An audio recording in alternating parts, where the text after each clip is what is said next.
Tudo bem, pessoal? Vamos falar um pouco sobre fragilidade hoje, mas também sobre a responsabilidade coletiva que nós temos com essa questão.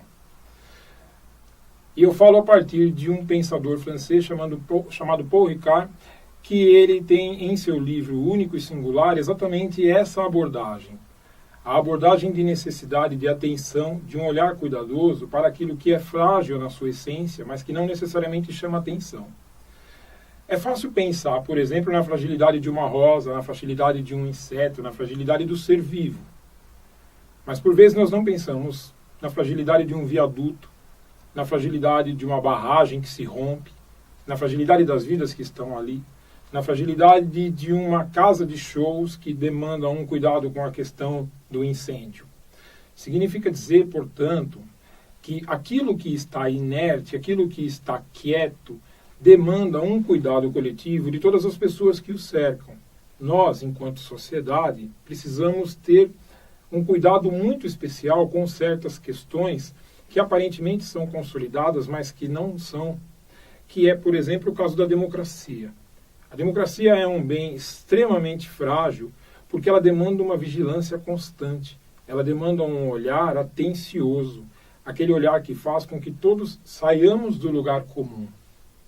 Isso não é simples, porque nós temos uma tendência a terceirizar a responsabilidade, a achar que cuidar do outro não necessariamente é meu papel, a achar que cuidar da democracia, do diálogo, da vida em sociedade e da solidariedade demanda um esforço do outro e não necessariamente apenas o meu esforço.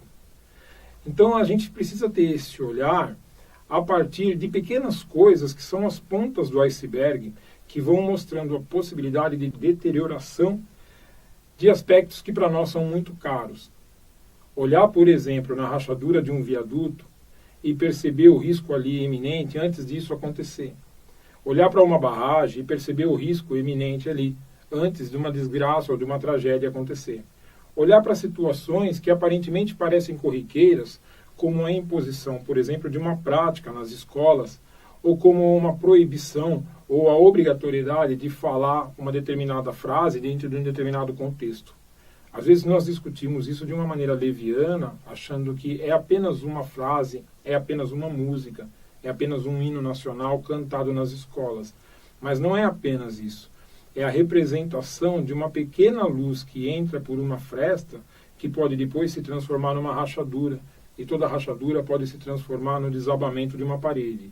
Portanto, o olhar para o frágil, ele é predominantemente um olhar para aquilo que parece insignificante. E quando nós olhamos para as coisas que parecem insignificantes, nós devemos também nos colocar na seguinte questão: quem somos nós, criaturas humanas, dentro de um sistema estelar, dentro de uma galáxia? De certa forma, nós somos insignificantes. Mas, ao mesmo tempo, dentro da nossa insignificância, cada um de nós é um universo completo em si, é um ser completo em si. Então, olhar para a sociedade, olhar para tudo que nos cerca, de uma maneira a perceber aonde existe a fragilidade, que na verdade é em todas as forças que se equilibram, é algo fundamental, não necessariamente para uma vida feliz, mas minimamente para a continuidade de uma vida sustentável e de uma vida que possa fazer com que todos tenham condição de existência um pouco mais dignas, porque no limite todos somos frágeis.